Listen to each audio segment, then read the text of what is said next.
നമ്മുടെ സംസ്ഥാന സർക്കാർ പഞ്ചായത്തിലൂടെ നമുക്ക് തരുന്ന കൃഷിക്കുള്ള സാധനങ്ങളാണ്. ചട്ടിയുണ്ട്, പിന്നെ തൈകളുണ്ട്, വിത്തുകളുണ്ട്.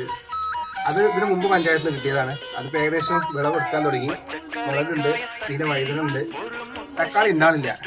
ഞാൻ വീണ്ടും നോക്കുകയാണ് തക്കാളി ഇവിടെ ഉണ്ടാവുന്നുണ്ട്. ഇല്ലെങ്കിൽ ഇവിടെ ഉണ്ടാക്കും. ഏതായാലും നല്ലൊരു സംഭവം തന്നെയാണ്.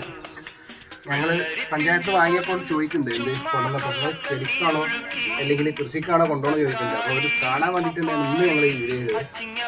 ഏതായാലും ഇങ്ങനെ ആർക്കും കിട്ടാൻ ചെയ്യുക. നമ്മളെ വീടുകളിലൊക്കെ ഉണ്ടാക്കുക, പച്ചക്കറി കൃഷികളൊക്കെ ഉണ്ടാക്കുക, നല്ല സാധനം തിന്നൂടെ. ഇങ്ങനൊക്കെ അടുക്കളത്തോട്ടങ്ങളൊക്കെ എല്ലാ വീടുകളും ഉണ്ടായിക്കോട്ടെ. നമുക്ക് നല്ല ഭക്ഷണം, നല്ല പച്ചക്കറി. ഇത്തിരി തേരും കൊണ്ട് ഇത്തിരി പാലും കൊണ്ട് അങ്ങനോട് ഇങ്ങനോട് ഓടോടി